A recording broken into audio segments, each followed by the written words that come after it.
Are we live?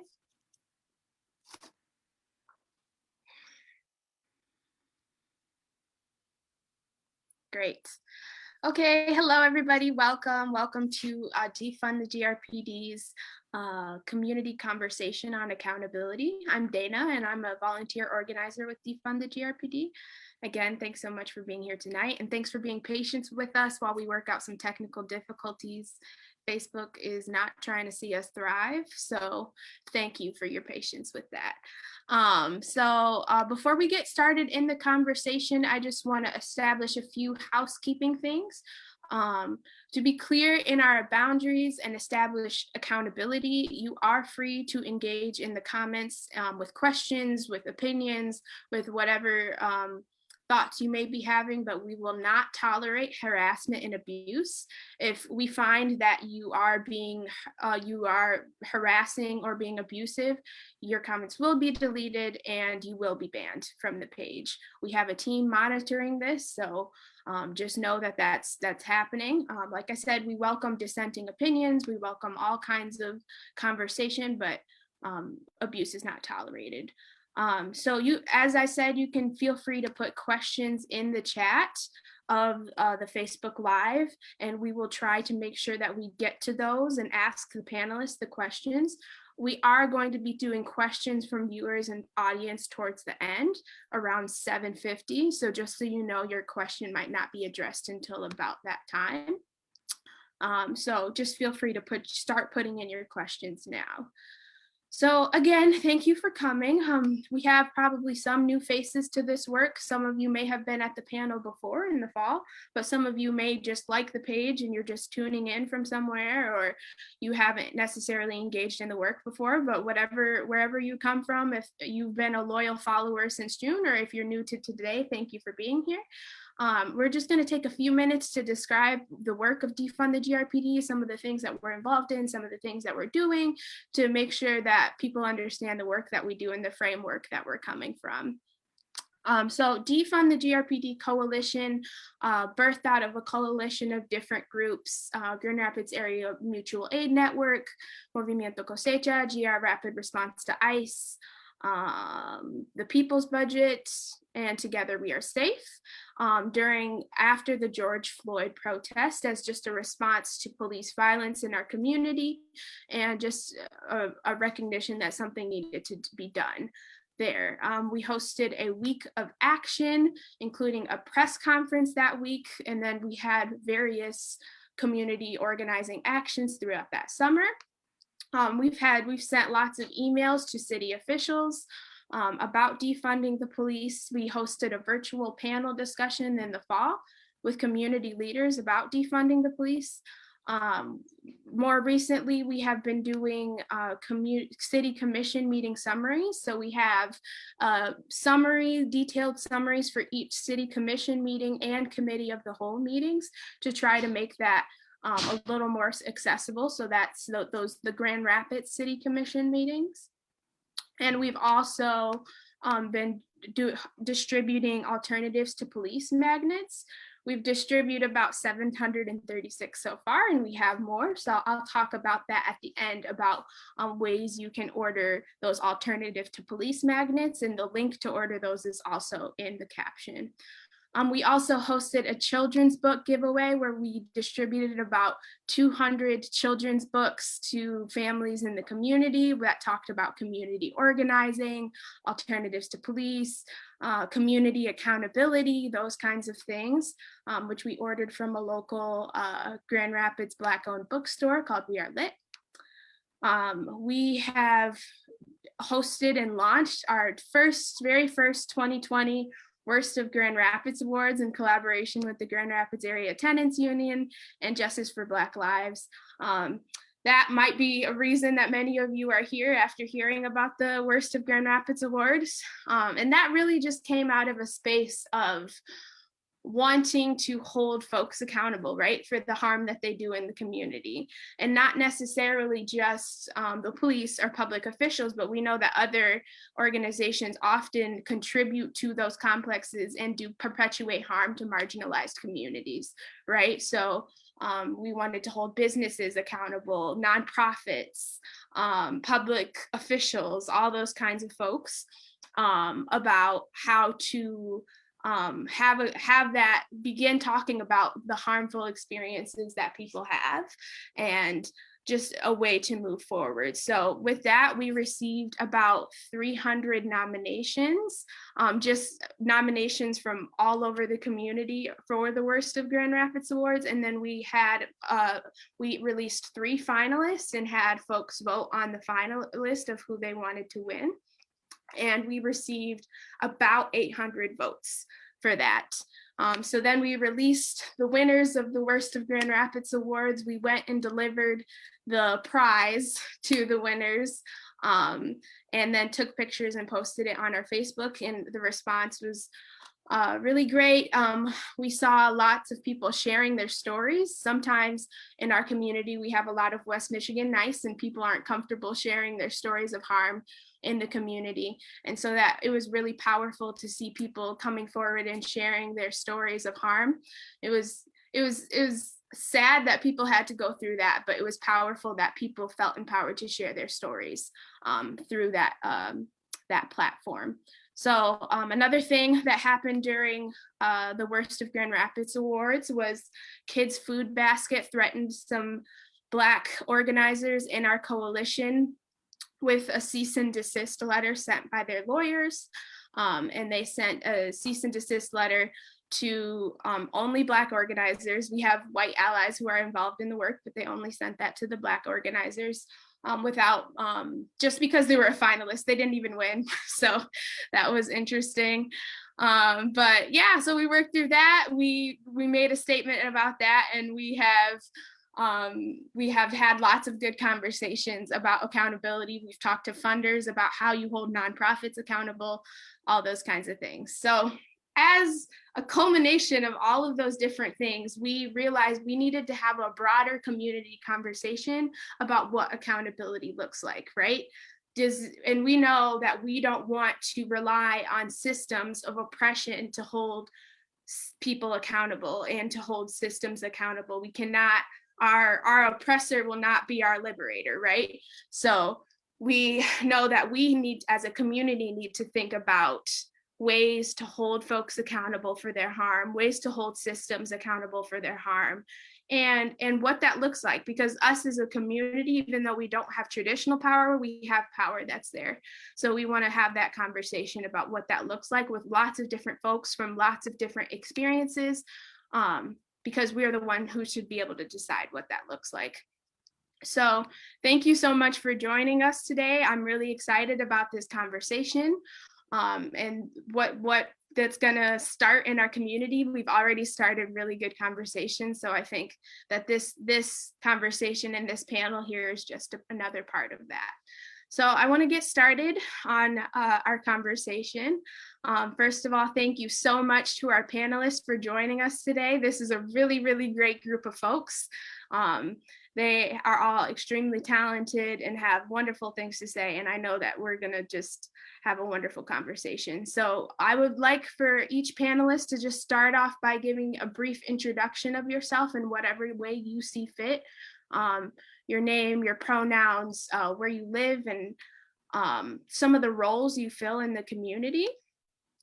And finally, also just maybe one sentence about what accountability looks like to you. And it doesn't have to be fleshed out, because I know we're going to have further conversations about this tonight. So let's just start there with a brief introduction. Steph, could you go first?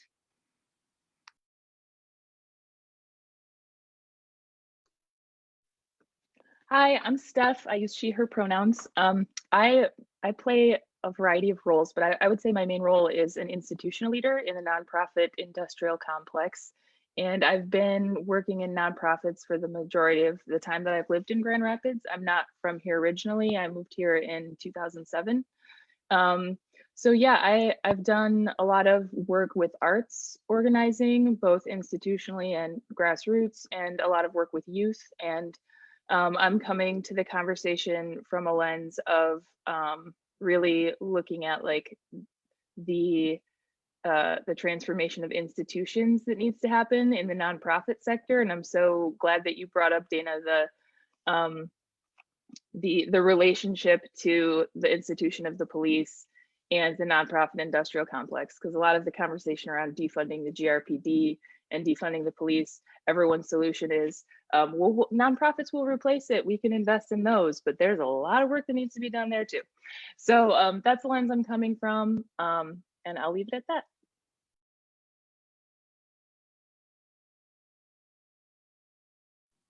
Great, thank you, Steph. Nikita?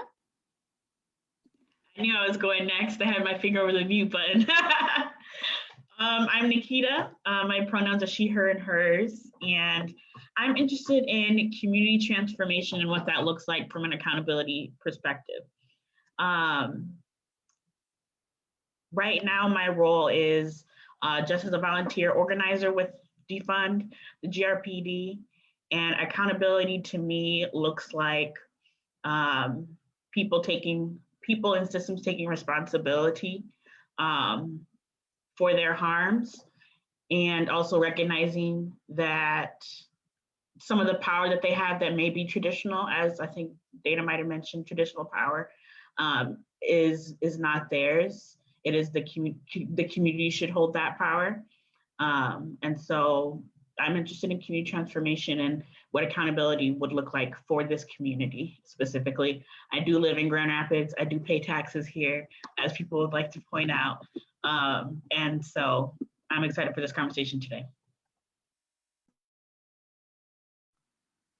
Thanks, Nikita. Erica? Hi, I'm Erica. I use she, her pronouns, and I'm coming from here in Grand Rapids. I've grown up here, lived here most of my life, and have worked primarily in the nonprofit sector and kind of the intersections of that in the education space, and more recently stepped into the world of philanthropy, which is a whole other system that we can talk about in the context of the nonprofit industrial complex. And when I think about accountability, Nikita, you just used the word responsibility, and I've been thinking a lot about it in terms of kind of the difference between this idea of our individual rights and the obligations that we have to one another in community, and what that looks like in terms of accountability. So I'm excited to talk about some of those ideas tonight. Thanks, Erica. Dee? Right. Hey y'all, my name is Dee. I use they, them, theirs pronouns. I am a lifelong Grand Rapids resident, born and raised here in the South Side. I consider myself an artist, a sometimes activist, sometimes poet, an educator, lover, and a member of this community. I think of the word accountability as transformation as well as negotiation. I think that so often people prefer a form of accountability that allows for them to have the max amount of freedom. But the issue is if you've used your freedom to be coercive, abusive, used your power, or if you've misused your power and created a sense of harm and an experience of harm, an experience of degradation, exploitation for numerous people or even one person, then you might experience accountability as loss for you and gain for others. And I think that's okay too. Man, y'all are already preaching, already bringing it. We're just doing introductions. Taya? Hi, I'm Taya. I use she, her, and they pronouns. Non-binary individual, born in Saginaw, raised almost all of my life in Grand Rapids. I currently am in the Grand Rapids area. I've done a lot of traveling around the US. And accountability to me is basically just being able to really put the community collective on a pedestal and put that in the forefront of our minds. Being able to recognize that accountability is something that we all should strive for. It creates a safer space for us all to actually inhabit and to actually make sure that we aren't we aren't perpetuating systems of violence against other individuals. Accountability is just doing right and knowing how to think better when the situation may occur again. Thanks, y'all. That was great.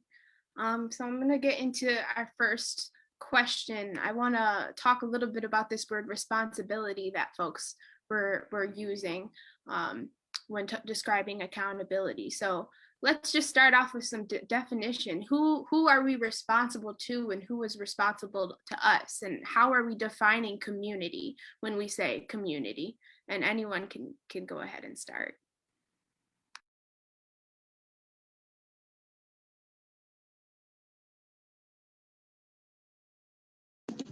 I can quick go. We are in Grand Rapids, one of the most church cities in the United States. And I would say community looks like your neighbor. Your neighbor can live in a house, your neighbor cannot live in a house. Your neighbor could be somebody you work with, whether they live in a different area or otherwise. I think that expanding the possibilities of what neighbors and what neighborhoods can look like is a good way to define community. Like, there's a lot of organizations that are community-based that have a very narrow view of what community looks like. Their ideas of community may only be white, may only be cisgendered, may only be Christian, and things like that. But as a community, I think that you have to think outside of the box and outside of your church home and outside of your actual home.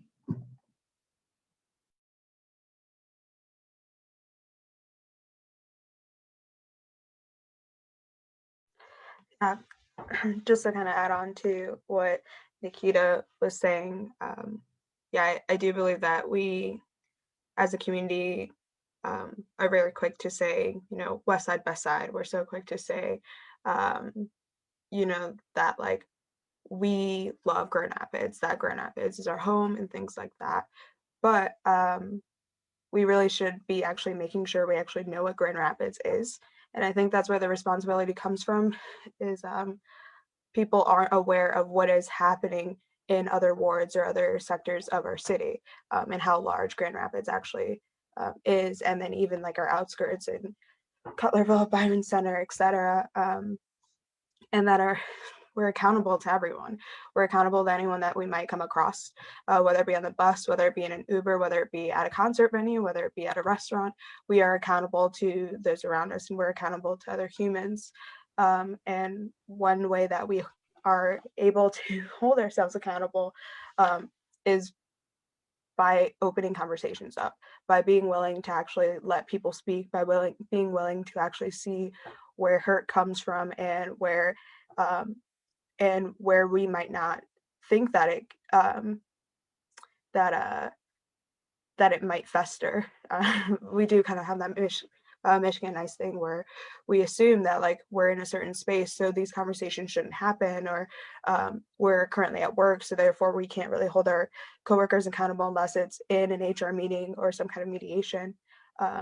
And the way we talk about holding people accountable in this polite, passive, mildly passive aggressive way isn't something that should continue. It should be something that is direct.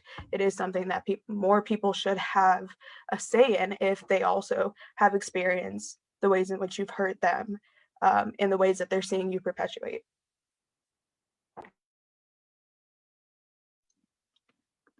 I just want to add on to that, because I think that piece of it, and I've noticed this like theme in accountability work, is that like so often speaking your truth is at this like crux of accountability can begin. And we've been trained, because of professionalism and white supremacy culture, to not speak our truths, that disrupting any sense of like calm or well-being, or this is just what we do, disrupting that with your truth is like, we're taught not to do that, and unlearning that and being able to speak your truth is like the thing that leads to real accountability. And I think a lot about personal truths and the relationship that we have, like to your point and to what Dee was saying, or Nikita was saying, is that like that relationships that we have are the ways that we hold one another accountable. And so there's like this difference between relational accountability and our like neighbors and our friends and like these organizing groups. And then there's institutional accountability. And that looks very different because of our relationships to institutions and what institutions owe to us as like, as the taxpayer or as the member of the community. And so I think really often there's a lot of complexities there, and people like really quickly want to snap into that binary thinking. Again, another element of white supremacy culture, like being like, this is one thing. But actually accountability looks a lot of different ways depending on the relationship that you're in.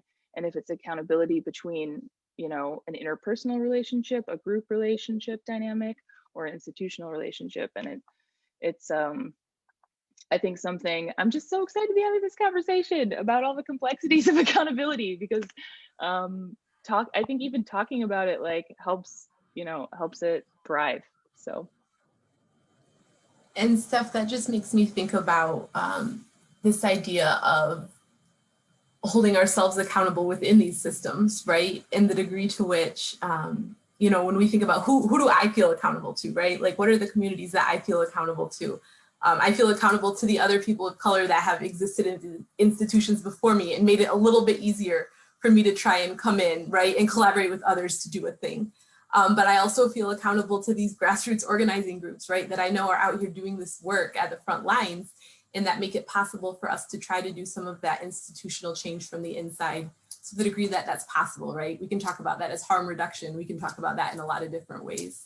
But I think when we think about who we're accountable to in the context of these systems, it's messy, right? Like, it's so messy, particularly as people of color, I think, in these spaces, because I need to be able to show up in my workspaces and be all of me, right? And bring the frustration that we all feel so often in those spaces, and try to navigate that in a way that feels like I'm doing justice to the work that's happening outside, right?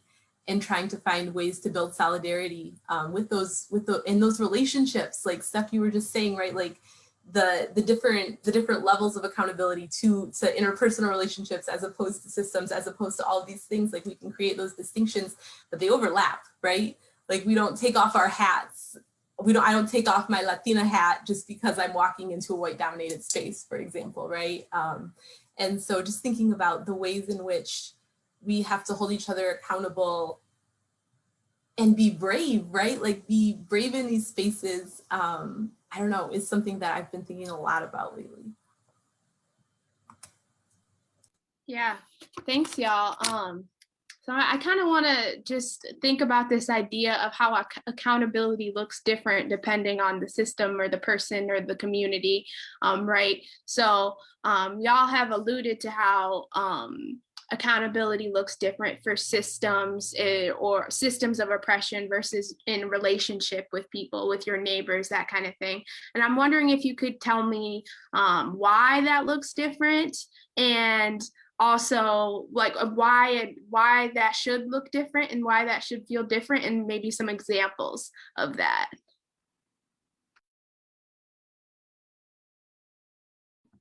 I think that like one of the first things that popped up in my head when I thought about your question was one thing that I remember a stepdad mentioning, and it's kind of like a theme also in other like Black households, is like, even if I'm wrong, correct me in private, like defend me in public and correct me in private, kind of thing.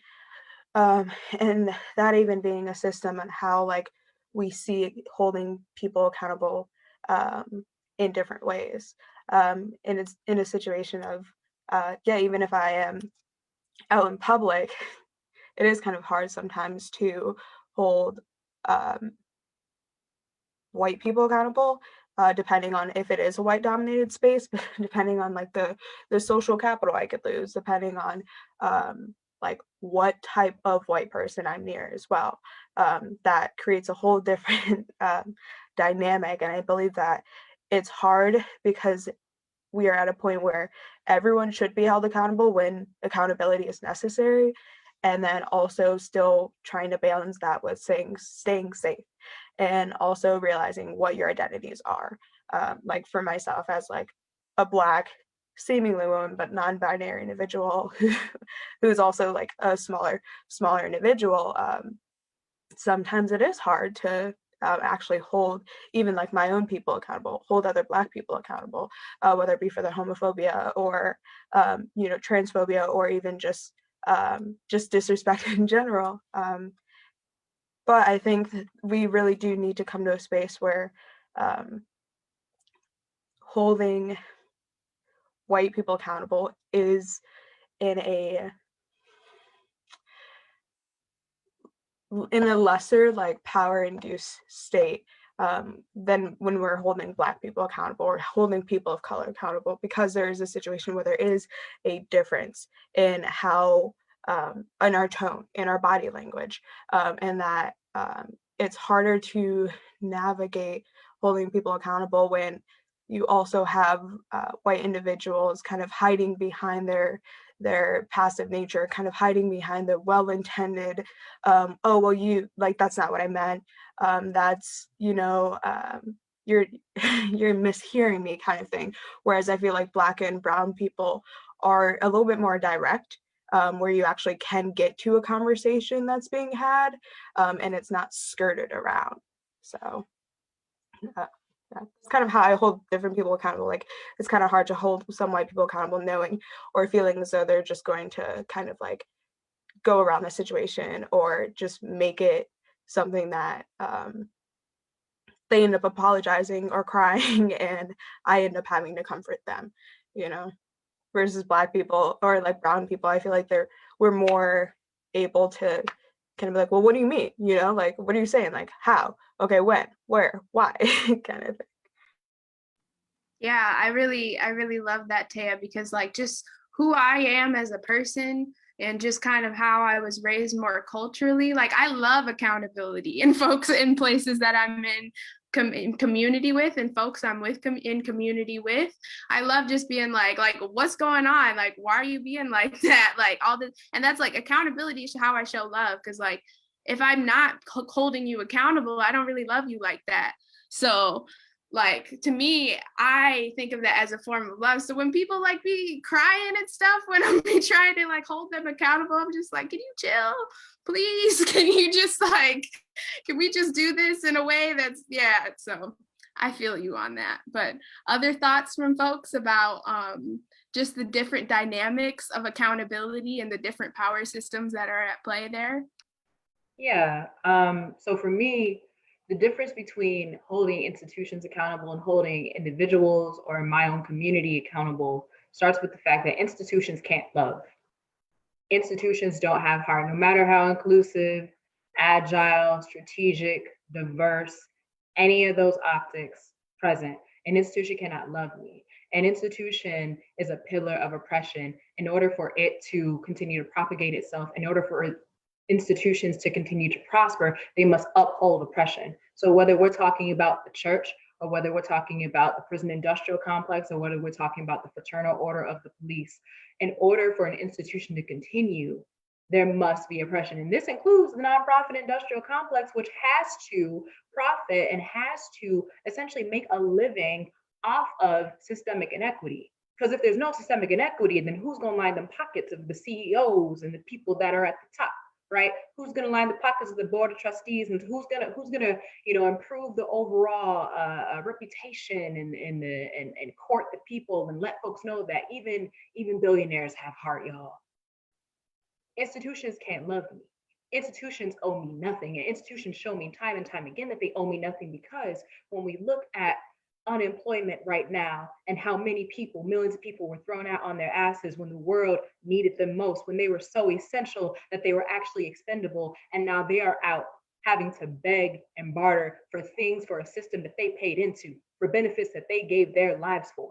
Some of these people ain't never gonna ever get any of these checks in the mail because they died being essential, because they died trying to make a living, because they out here dying in freezing rain and storms in Texas, right?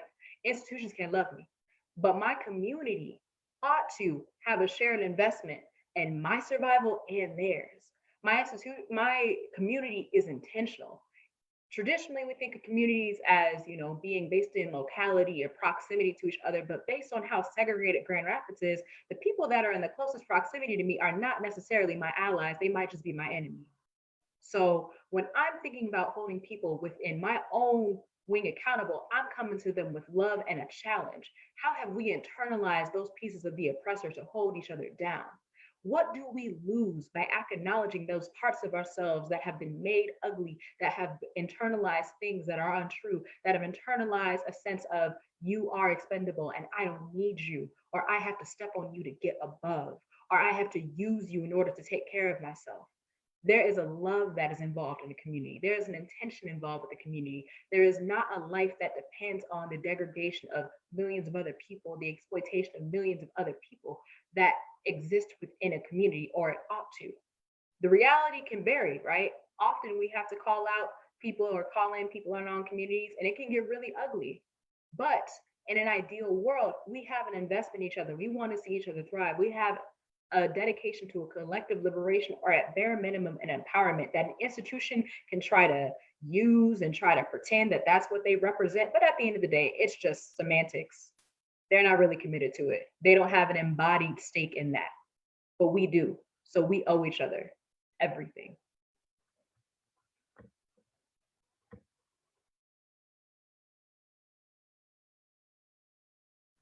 I just want to sit with that for a minute because that was powerful. So I just want y'all to make sure that you let that resonate with your spirit for a second. just let that sit. Yeah. Yes. Yes. Thank you, Dee, for that. I wanna talk a little bit about this point of institutions cannot love us, because I thought that was just a really powerful thing. And I wanna think about that for a minute. And I know that this conversation about accountability is larger than any one system, right? It's a bigger conversation, or it's bigger than one situation. But I think that this example with Kids Food Basket and how they threatened Black organizers and how they responded to that is a good example of how institutions cannot love us, right? Because we know that they claim to help mainly Black and brown children, correct? And then, but they're not actually and can never be in community with us, right? And so I just want to kind of talk about that a little bit of who are institutions accountable to? So are they accountable to the people, or what other kind of places are they accountable to? I think when we think about the way that nonprofits function in their relationship to philanthropy, I think we can talk a lot about the degree to which institutions feel accountable to rich white people, right, who have the power to make those donations, and what it means for us working in those systems to feel that, right, to feel an institution accountable to that kind of power as opposed to the power that exists within community, right? And what that does to us working within those systems in terms of who we feel accountable to, right? And so thinking about that love piece, right? That and that sense of urgency. I think another thing that institutions can't do is feel that sense of urgency that we feel for the people that we really care deeply about, right? For our neighbors, for our friends. And so if there can't be that sense of urgency, then that makes it really hard to shift those systems, right? And so, yeah, that urgency and that the idea that people with power within those systems maybe don't feel that and don't feel that sense of responsibility that we might feel, I think is a big piece of it. Yeah, and I have to jump in here. Sorry, Tay. One moment. Sorry. I really wanted to point out what Erica said about the sense of urgency, and then also I really wanted to speak power into the institutions that cannot love. So one of the things that the GRPD is saying that they're going to they're changing their model of policing. But again, an institution cannot love us, and a community policing model is not built on love, it's built on money. And police shouldn't have, there are certain institutions that shouldn't have power anyway. When you think about where they actually come from, why they were birthed, it's always to protect white man money. And so in terms of sense of agency, in terms of a city, transitioning to a community policing model is just another sense of bureaucracy where you are not putting power in the hands of the people, and specifically money in the hands of the people, because people need money to survive in the world that we live in. That sense of urgency, the sense of urgency of getting people into housing, it becomes a, well, let's figure out who we can give this contract to so that they can build this low-income public housing. But there's only going to be 2 low-income units in this big old apartment, that the rest are going to be market rate, because we have to have the rest market rate because people want a return on their investment. Like the sense of, I might be talking in circles, but I hope that just to convey that the sense of urgency is missing in the current institutions that we uphold to take care of us. Yeah, really appreciated that, because it is a situation where I feel as though I'll say, cops are here essentially to protect property. They're essentially here to protect, white folks' money, and it's a thing where I get a lot of pushback when I say that. And like one of the things I'll say is, okay, well, where's GRPD located? Are they located near Burton and Alger? Like, are they, actually in space? Like, are they in Cutlerville? Like the GR Police Department station is right on Monroe. It's right by all of the areas that also have all the windows. And so in, I think it was June, when we had the protests, to see all these windows broken, people were shook. People didn't know what to do with that information. So everyone got down like right the next day and put up plywood. They were super quick with making sure that things were basically, in a sense, like swept away, But I thought about the fact that if you go anywhere else in the city, you don't have spaces that are full windows. It's not like they can even afford to have like their whole shop be on display for the public. I'm used to being over in areas like where there's Sam's Corner, where you have bulletproof glass. You have areas where people still do have wood on their windows year round. It's not just a weak thing, and that it's telling that there were so many windows downtown, and we have GRPD right there ready to go to protect those businesses. Or that when the protests were happening, you had such a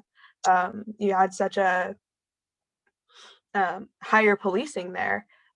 Meanwhile, when we were at Hartside, when we're dealing with like unhoused folks, when we're actually like even people at Purple East, when we're actually trying to get ambulances, when we're actually trying to get like police down there, it takes them forever and a day. It takes them over 40 minutes to actually answer, to actually do something. And so it shows who the like community and like who these institutions are really accountable for are where the money, like places where the money is, like people who will be able to return their investment, even grant writers for nonprofits. We have to follow those guidelines that are going to be okay with those people, even though these people might not even be in the community, even though these people might not have ever gone through an addiction in their life, they have never gone through a domestically violent relationship, you know.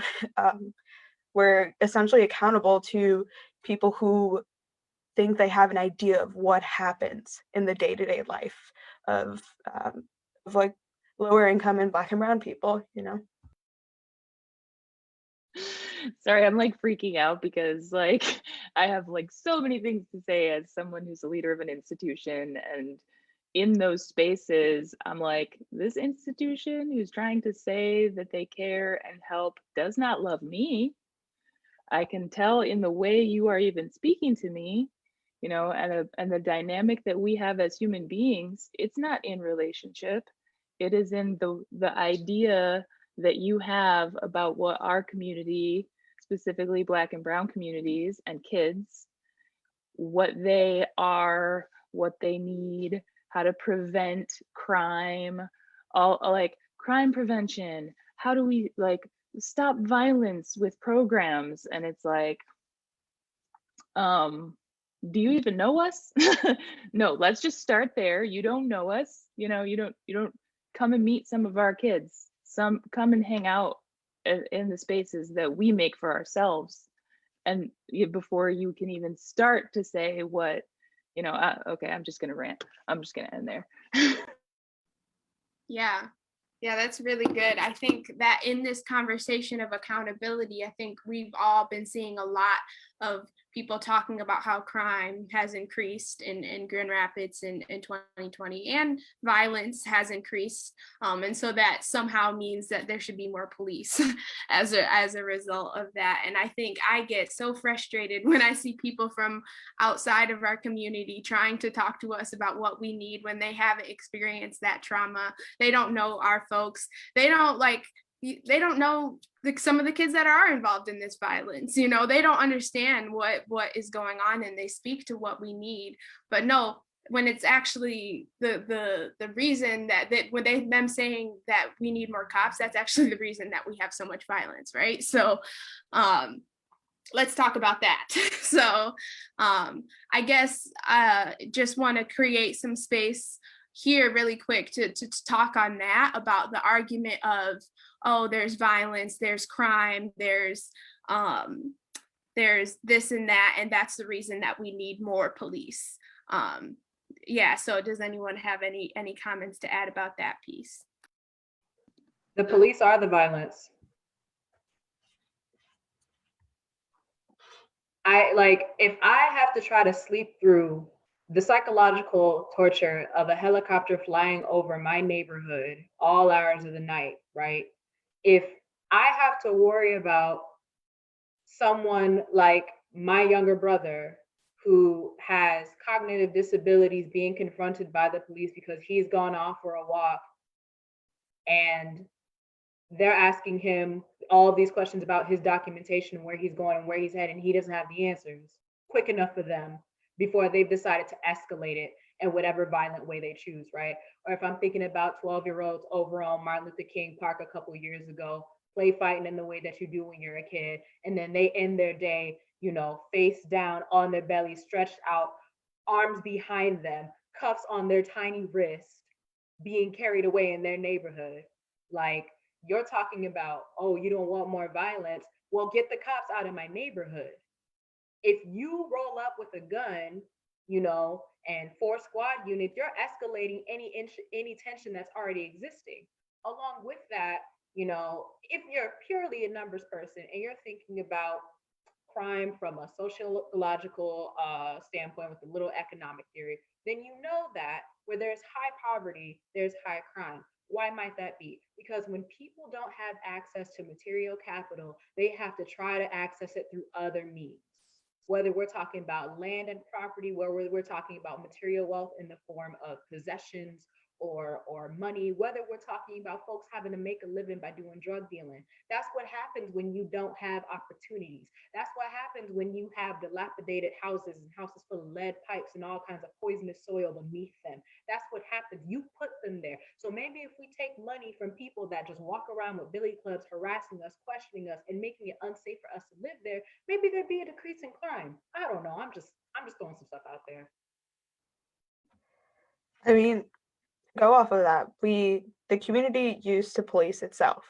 At the end of the day, like I've thought about areas where when I lived in Crenshaw, or where even being in, like going and visiting Saginaw, is that there was some kind of disagreement or people yelling or things like that. The community handled it, you know, like I'm gonna go check on Miss Jefferson. Oh, you know, like Ty better not be on that mess again. You know, like it was a situation where like we actually had communities where people knew their neighbor, where people talked to their neighbors, where we actually had connections. And yeah, we don't have that now. We can't have that now. We can't have that when we have people investing in certain wards and coming in and removing the people who have been in their homes for over a decade because they've raised rents, because we put in new clubs or or bars or things like that. I think about even the area near Wealthy, where what is it called? Hancock. There's there's that area called the fake turf, the picnic tables, like this facade in the middle of an area that used to like be a situation where white people didn't even come and take jogs. You know, like we had crack dens over here. You know, we had like fat man's fish fries or like Sandman's. You know, and it's like it was a situation where like there wasn't as much violence because people, for one, like minded their own business and realized that like the ways in which we even police are still meant to target people and increase the data of violence that is shown. You know, like if you think about your local weed dealer, you know, like back in 2012 to like 2000, probably like 17, before we actually got like decriminalized and legalized here, those are the people where you would be seeing cops rolling into your neighborhood, pulling people out of their houses, pulling people over, taking them, you know, and now we have dispensaries on every corner. So it's a situation where like you don't have to police things if you don't make them illegal in the first place, especially things that aren't actually inherently violent, you know. And I think that's one of the issues we have here, is that we have cops who come into these areas, or we have people who move into these areas will hear louder tones or like arguments being had and be quick to call the cops, you know. And it's a situation where like you end up increasing the need for enforcement, when enforcement isn't always sometimes the thing that's needed. Sometimes you just need to go and knock on your neighbor's door and say, what's up, you know. But people are afraid of doing that. People are too passive. People don't want to like go and like be in someone else's business, in a sense of like if it could potentially threaten their lives. And not everyone is inherently violent, so Period. Yeah, so this is great, y'all. Thank you so much for all your words so far. I think this is really powerful. So I want to get a little bit, so we've talked about kind of institutional accountability and why institutions and cops and prisons are never equipped to hold folks in the community accountable, and they only perpetuate violence. But I want to talk a little bit about community accountability and community accountability with each other. So to give an example, one of our finalists for the Worst of Grand Rapids Awards was a Black woman business owner. It was the owner of the Bitter End Coffee House. And we also had some nominations for other community organizers or other community organizations like Defund the GRPD. Those ones didn't make the finalists, but for the finalists, the Bitter End Coffee House did get in the finalist. And there was a lot of discussion in the comments about, oh, this is anti-Black, this is just a lynch mob, this is this kind of thing. Why are you trying to do this to a Black woman? So I'm wondering, what do you think of that, I guess, for originally? And two, how do we hold the folks in our own community accountable, and why should they be held accountable?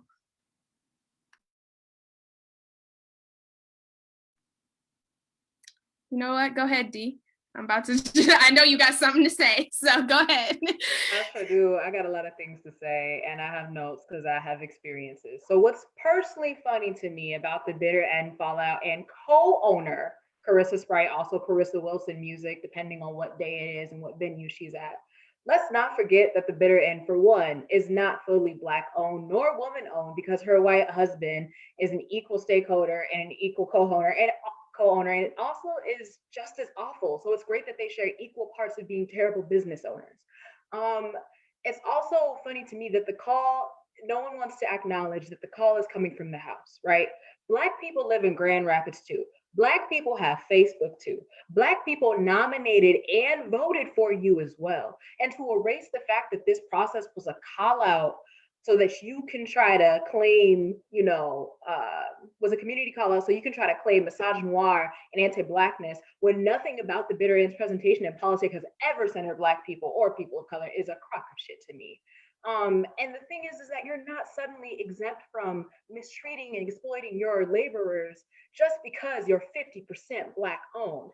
And for me personally, as a member of this community as well, and this is my own personal community accountability call, is that Carissa and John Sprite have personally perpetuated misogynoir against someone that I love and that I care about, one of my best friends, herself a Black woman, spent the better part of spring 2017 being threatened with legal action, having her name dragged into the mud over a malicious rumor that she vandalized the coffee house that Carissa and John owned, the coffee house that had some very racist framed portrait of Chinese people being beheaded on their walls that people had the audacity to take up and say, maybe you don't want to frame that kind of artwork. She accused her of vandalizing that establishment by taking that painting when that never occurred. And the only thing my friend got out of that was a half-ass apology 4 months into 2017 with no recourse, with no extension of the olive branch, with no desire to want to repair any of the community bonds that she broke between my friend, the organization that she held, and the community. So I don't want to hear a damn thing that Carissa has to say about anti-Blackness when she is one of the people that wanted to deploy it, and when it benefited her, she loved it. But now all of a sudden that other Black people, because it's not just white people that are coming for Carissa Sprite and the Bitter End and John Sprite, it is Black people. When they are calling your Black ass out and saying that you have done wrong, all you need to do is sit there and take that L. Don't try to misuse identity politics to cover your ass. I am disgusted.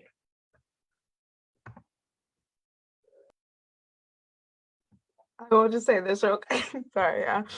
Oh man, I always tell everything on my face, I feel like. But I will say, until 2020, I did not know that the Bitter End was run by a Black woman or co-owned by a Black woman. I have walked into the Bitter End multiple times. I have seen a plethora of white students on their MacBooks, on whatever tablet they have at that point in time, sipping their coffees, but I've never had it be framed as a space for Black people. I've never seen it framed in a space where you're actually in a community where there used to be a bunch of Black people until all of these white college students ended up taking up all the housing and apartment near there. Especially with it being a situation where it's not as though they have opened other 24-hour coffee shops in other areas, that would actually be more accessible to Black individuals. And it being a thing where it's now somehow anti-Black to call that out. Black people were some of the most affected community of COVID-19. We were some of the people who were completely ignored. We were also the essential workers that were completely ignored when we actually had worries about our safety, about our health and things like that. And for it to be a situation where you perpetuate that, whether you're white, Black employees or not, it's still such a situation of just complete disregard for anyone's humanity, and thinking that you are, in a sense, because you are in that space, in a sense of power, you utilize the power you had, and now you got called out for it. So, I mean, that's, even if you're Black, brown, whatever, you're gonna be held accountable, whether you're Bill Cosby, whether you're R. Kelly, anything. At the end of I don't care if you're Black, white, Asian, Native, etc. We don't continue to perpetuate systems of violence and utilizing our power to, in a sense, hurt other people. Yeah, and I think this also gets like the root of one of the roots of this problem is like white supremacy affects our own people, right? And they start acting out and perpetuating these white supremacy values and this white supremacy culture, and they start to enact that, and we have to hold them accountable to that. Just like you can see right now, our chief of police is a Black man, our city manager who stalled the defund the GRPD vote is a Black man. The director of OPA is a Black man, and a lot of folks that perpetuate, the city attorney who was also on some bullshit with the defund the GRPD vote was a Black woman. So this white supremacy affects us all, and it especially affects our people, and we have to call them out on that shit, right? So that's, I think, what this gets at the root of is these values are messing us all up. So thanks, y'all. Go ahead, Steph. Can I just add? Yeah, I really want to say, to what Teo's saying, like, I think at the root of it, there's like a systemic analysis, right? You have to recognize that just because you hold an identity doesn't mean this system is not still in place. And when you decide, I don't want this system right now because it's not working for me, or I'm going to use it because it's working for me, those are acts, those are decisions. And when you're in community, Dana, I just keep thinking about what you said, like accountability is an act of love. And when you're in community with people, specifically your community, the Black and Brown community, and that community says to you, hey, you are not doing this right. Quit wielding your institutional power to work for you in this way that's harmful to us. That's when someone doesn't receive that from a place of thank you for sharing your story and speaking up so that we can change and grow together as a community, but it comes from a place of defensiveness and violence and further harm, it says what it says, and the only way to get accountability then is to tell the story loudly and divest. Yeah. I think on that point, Dee's like, yep. Yes. On that point, Steph, and kind of talking about what Dee was talking about with like the bitter end, there's often times where people will try to nicely call in folks first, and then they don't receive that well, and then it's like, okay, well then I'm gonna hold you accountable to these power structures since you didn't listen to me right away. Like oftentimes people haven't, for example, with Kids Food Basket, people have been talking shit about them for years. Like that hasn't been the bitter end. People have been talking shit about them for years.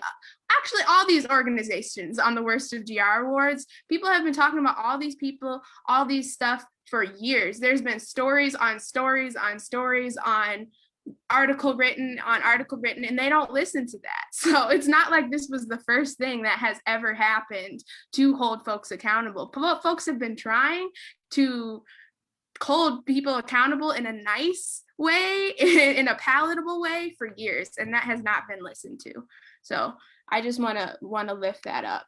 Also, in terms of Kids Food Basket as well, also that analysis about the power structure and the power structure you have or that you're existing around, like Kids Food Basket also has to like think about that as well, like it being a system where why they're even able to be like functioning in the way they are is because of the systemic oppression that happens, why they continue to have to give sack lunches to children versus being able to actually help and make larger substantial changes, like making sure that like kids their actual lunches are paid for, any of the debts they have, like those are paid for. It's a situation where like they also need to be able to be need to hold themselves accountable, and they can't just say, oh well, we do good work for the community, so therefore like, and sometimes when you talk to the community, therefore like we can't be questioned. That's a fallacy. I just want to also go on record as saying, as somebody who grew up poor, not broke, but poor in this city, and has been a recipient of sack lunches, and has also, and once upon a time, had to pack sack lunches in a high school class for organizations like, or it might have actually, it was just literally KFB. I'm just gonna go ahead and say it wasn't good. you can argue, you can try to argue with this organization, but you can't argue with my taste buds. So agreed. Definitely agreed. And I think, yeah, I think a lot of us who grew up in any kind of city school in Grand Rapids have had to pack lunches, pack those paternalistic sack lunches for people. So that's just a mess. And I'm just going to add that there. But I want to start taking some questions from our viewers and from the audience. So if anybody has any final questions that they want to get in, I'd recommend doing that now, because we're just going to take a few questions before we end for today. So for my first question for our panelists, someone asks, what is our strongest resource as a collective?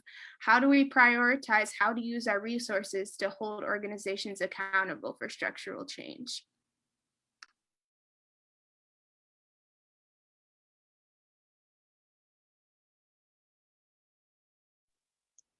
I can go. I was gonna say, I was waiting to see. I've been thinking a lot about this and this question in my life and working in institutions. And I think that we have agency and we are our strongest resource. Like I think about the kids' food basket thing, and there's other ways to get food in this city. And I'm like, if you grew up in a Black or brown household, someone's going to find some food for you. Your community, your aunt, your tia, whoever, you figure shit out, And I think there's often this, I think there's this space where we want to hold people accountable. And I think a lot about how we can start to say like, okay, this does not serve us. So let's just be like, hey, y'all, this doesn't serve us. And then start focusing on what does and start trying things. I think to what we were talking about before, this idea that sharing our stories and saying to one another, like, hey, that hurts, setting boundaries effectively, like being able to name our needs and tell each other, I need this from you. This is what I can give, and here's my boundary. I feel like that culture of being able to do that and practice that together is one of our biggest resources. And it's not a financial resource. It's not a physical resource. It's not rooted in capitalism. It's rooted in relationship and trust. And it's something that's really hard to do because we have not learned that shit. We have to unlearn so much to just say, hey, I need this. Hey, this is my boundary. So I think, I think that at the root of some of these things is like our biggest resource is divestment, and what we focus on grows. And when we really are just like, focusing on a lot of these institutional things, I'm starting to believe that we have to just say, this does not serve me. This relationship no longer works. Goodbye. You do what you're gonna do. We'll be over here doing rad shit when you decide to join us. There's obviously like years of oppression and other resources, physical capital, other things that it's like we have to acknowledge that. But also we have a lot of power. Even just in this conversation, I'm like, man, if we had conversations like this every day, our community would be thriving, talking to each other. Yeah, I just want to build on that a little bit, Steph, what you said earlier, right, about telling our stories loudly. I think there's so much power in that. And I think there's also power in like the fact that this conversation is happening, it's because of those worst of GR awards, right? And there's power in that. There's power in this idea that you better believe so many nonprofit organizations, so many organizations across the city are talking about these awards, right? As a result of all the things that happened. And I think there's power in those of us who are, within these institutions, making sure that these organizing voices are also a part of the conversation, right? Like leveraging our privilege within those spaces. We all have situational privilege, right? Like depending on where we are, depending on how we show up, depending on, our day jobs, all these things. when we talk about accountability and responsibility, right? Like amplifying these voices as well within those spaces, and making sure that it's not dismissed, right? It's not seen as something that's like, oh, like a fringe, whatever. No, like this is our community. These are the people that we live in community with. And if we pretend like these voices aren't our voices, right? Because it's all of us. I think, the original question was just around, our strongest resource. I think it's that playing all of those, using all of those different spaces to amplify these voices collectively is such a huge piece of it. And I think that learning how to capitalize on these moments when they happen, right? Capitalizing on this conversation and continuing it, right? Not letting it die feels like a really critical piece of it. Mm-hmm. Yeah, thanks, y'all. I think that's really good. I also want to just add really quickly that like people act like the work isn't happening like outside of institution, and work is happening all the time. In fact, I know for a fact that every single person in this call is doing some kind of amazing organizing work to get essential needs to folks frequently. So there's the Grand Rapids Area Mutual Aid Network, there's La Lucha, there's artists, there's spoken word artists, there's all kinds of things. Like there's Together We Are Safe. This work outside of institutions, like people are like, what should we have instead? And it's like, just support the stuff that's already happening. So I just want to uplift that, and just know that you should be supporting your local organizers because they're already doing a lot of work in this community on a day-to-day basis. For our next question, how does the idea of communities versus lived experience relate to the academic approach to social justice and the prioritization of an advanced degree for nonprofit jobs? Wondering if Steph can speak to her hiring process for her organization and the culture that she has created to support folks that she hires. I have so many things to say about this. Well, I think the academic approach, at any point, anyone who starts to talk about academia or the necessary certifications, degrees, requirements, know that you are coming from a lens of white supremacy. All of those institutions were built to uphold this idea that a certain way of being, there is a best way, and that idea is false. Like, that's a false narrative. There are many ways to be, learn, grow, lead. I know at our organization, we just literally just said, you don't have to have a degree to do this work. Clearly you don't have to have a degree. Like, also, you might have a degree and be really bad at doing this work. Being able to navigate academia does not make you a good leader, does not make you rooted in community. And so for our hiring process, we just prioritized relationships and said, do you spend time here? Do you know these people? Do you know the families that we serve? Do you work alongside of us already? Do you volunteer? Do you organize?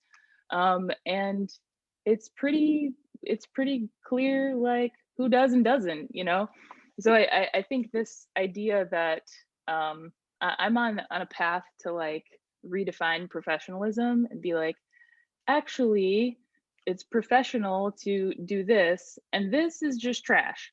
Like, doesn't matter what you're wearing, it does matter how you behave. It doesn't matter how you look or what sort of way you communicate. What matters is that you communicate clearly without harming people. And so I think that comes across the board when it comes to academia versus lived experience. Is like, academia teaches you things, and then you go out believing, oh, this is how it works. This is how I need to look. This is what I need to do. These are the beliefs and the values that I need to espouse in order to do the work. And it's, not saying that if you have a degree, it doesn't mean you can't do the work. I mean, a lot of people want to learn in that way, and that's valid too. Like there's a lot of ways to do things. So I'll just leave it at that and see if anybody else has anything they want to add to that.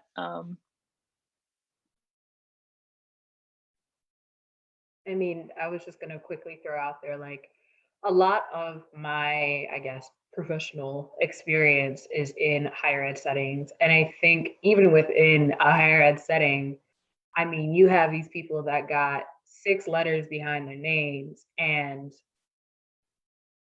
they are sloppy.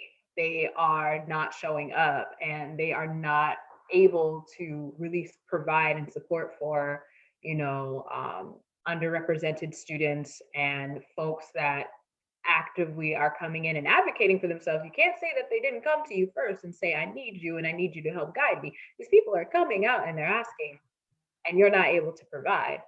It's also weird too, being like a first generation student and applying for jobs and really being confused when you have folks who are in power, but simply because they have, like you said, those graduate level degrees or what have you, that doesn't make them qualified. How is it that we're expecting people to, you know, not only have a degree, but 5 years of on the field experience when there's somebody that's been living in the neighborhood they're serving for 5 years and don't have that degree, but they know the route of the buses and they understand why a student might not make it to class on time every morning? It really does just serve to create parameters that just enforce oppression. They just enforce classism. And it's personally has always been agitating for me when I end up in spaces with these people because they clowning. They don't live up to the hype. So why are you, you know, to paraphrase, you know, an album by one of my favorite new artists, Flo Milli. So why are you here?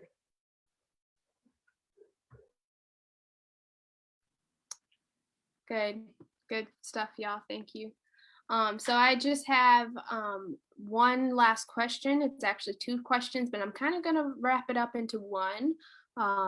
Someone asked, how should community members assess community listening sessions worth engaging in versus the ones they should not participate in? And then another question that is kind of similar to that is, what places off of the top of y'all's heads should we be divesting from besides the ones we've already talked about tonight?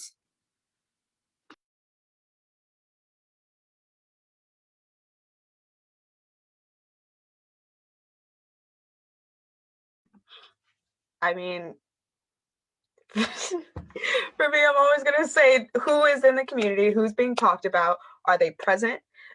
It being a thing where like you can have conversations around communities, around, you know, Native individuals, around Black and Brown individuals, around like people who come from poor backgrounds and things like that. But if people who have not actually lived those experiences are not actually like invited to that space, or let's be real, leading that space, like what's the point in really trying to like engage with that?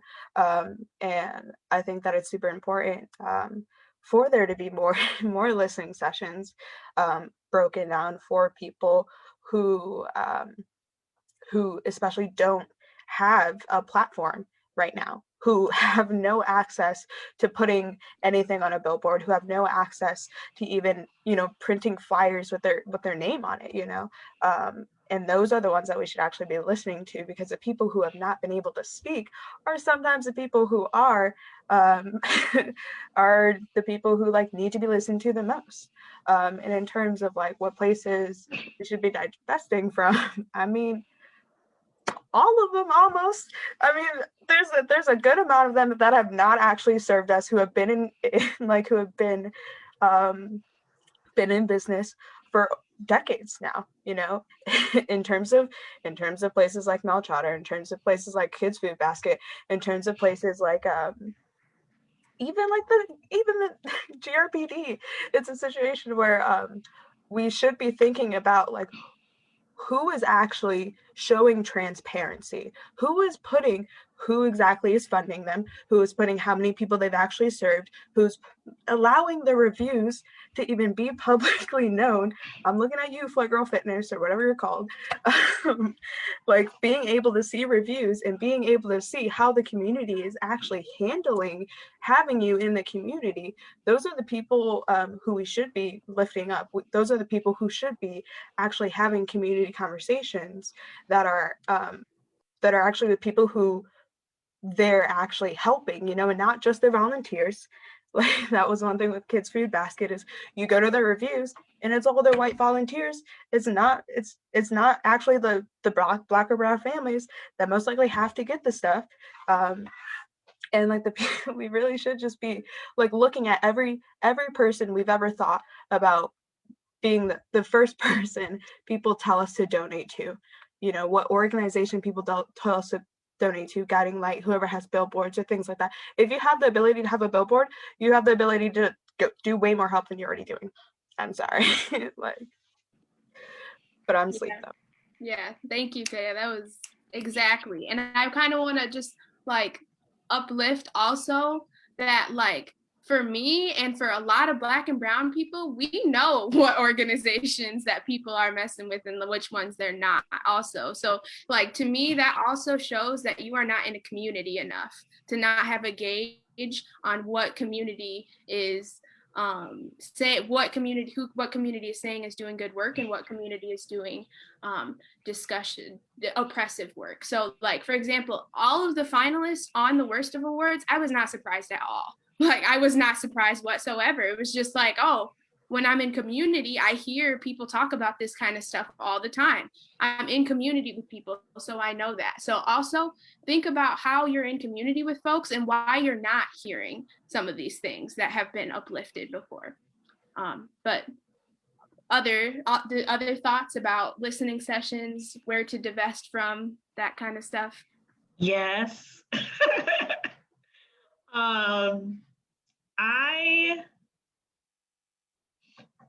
People need to get paid. People need to get paid across the board.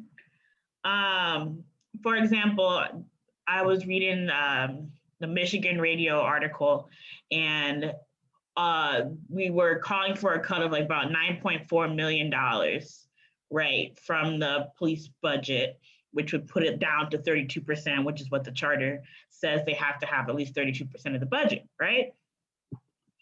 If you take, I don't like to hear, oh, we don't have money for that. We don't have money for that. You have money. You just refuse to reallocate it into places that it's necessary. So if you go ahead and pay people for their opinions and pay them across the board, then people will actually be willing to share their opinion because you are taking their valuable time. Now, for example, there are organizations where they might not have to pay people to give their opinion because they love the organization so much. But for example, if you have some place like the GRPD that's moving to a community policing model, what if you use that $9.4 million to pay everybody in the community to ask what their opinion is on the police and what kind of models they would prefer to see? Then that's already stepping into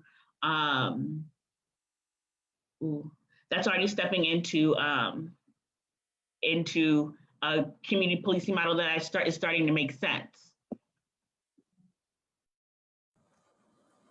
I just wanted to add briefly, thinking about that divestment piece and thinking about, you know, which are the organizations to trust and things like that. One thing I would encourage people to think about, if you do feel like you need to, you know, be donating to 501c3s, you know, beyond mutual aid organizations, and there's all kinds of not formal 501c3s that you can give to, of course, including, you know, so many of these partners represented. But if you are choosing to give to a 501c3, make sure that you're looking at who's working there, right? Like, who is their staff?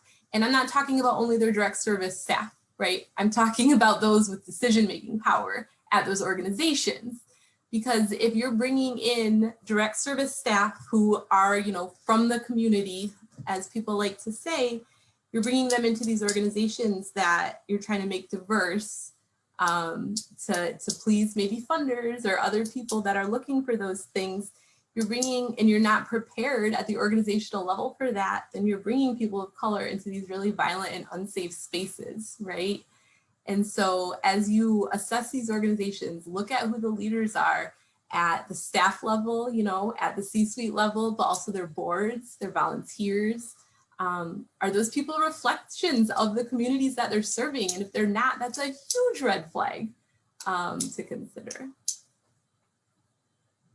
Also divest from anything DeVos. Anything and everything DeVos, divest from it. Stop feeding the freaking monster. Okay. They run the city, unfortunately, but yes, thank you all for those amazing your amazing wisdom that you shared with us today. This was a beautiful conversation. And this is just the beginning, right? We should continue to have these conversations. We should continue to take action. We should continue to hold folks accountable and not not stop having these conversations. So Steph, Taya, Erica, Nikita, Dee, I really appreciate y'all for all the wisdom that you brought today. And also just know, everybody, there's some folks working behind the scenes on stuff today. For folks that are working behind the scenes as well, thank you so much for making today happen. Even if your face is not at the forefront, we see you. We see you and we appreciate you. So thank you so much. Just a few announcements before we get wrapped up. Our alternatives to police magnets are available. They're live at tinyurl.com/order magnets. You can order your own alternatives to police magnets to put on your refrigerator. And that's when we can find strength in community and not cops, right? So that's an example there of what those alternatives to police magnets look like. They are completely free. So just go ahead and order one of those and be able to use that in your organization and your home with your neighbors. Encourage your neighbors to order them. And that way we can build these models of divesting from the police. We also have an order for a Google form where you can tell us about your experience with the GRPD, and that's at tinyurl.com/ithappenshare-report. And then you can anonymously, or if you would like to share your name, tell us about an interaction with the GRPD. We didn't get to this today, and I also just want to uplift that there's a TikTok video going around of a young man, a 17-year-old that was held at gunpoint by GRPD sometime within the last few weeks. And I just want to uplift that and say that even though we don't know this person, that we are lamenting through that situation. And this is why we have those conversations, because of situations like that. So we lament with that family. And we are outraged with them that this has happened to another young Black man. So I just wanted to uplift that and make sure that I recognize that today. I also want to let you know about a survey, a community accountability survey at tinyurl.com/DGRPD survey. And that continues the conversation of what we were talking about today, right? So that just talks about how do you see accountability? What is your role in accountability? What stories do you want to share about what accountability needs to look like in our community? We are collecting these stories. We've already gotten quite a few of stories and different opinions from people on what accountability looks like, but we want to continue to hear from you. So please take that survey and we can continue to explore how we can hold our community and systems accountable. And also please just follow the Defund the GRPD Facebook page, facebook.com/Defund the GRPD. share this live. It'll be available after we end. So even if you missed it and you're jumping on a little late, it'll still be available, but go to that page. We're going to have lots of resources there about accountability, about defunding the GRPD. We give, like I said earlier, we give summaries of every city commission meeting and every committee of the whole meeting. So if you can't make those, but you want to know what's going on with our city government, we do that. We have book drives, we have those magnets, we have different articles and resources on Defund the GRPD. So make sure to follow that and share if you get a chance. Thank you all so much again. Thank you to our panelists. Thank you to our watchers. We really appreciate y'all, and we can't wait to continue this work of radically imagining what our world can look like. Thank you and have a great evening.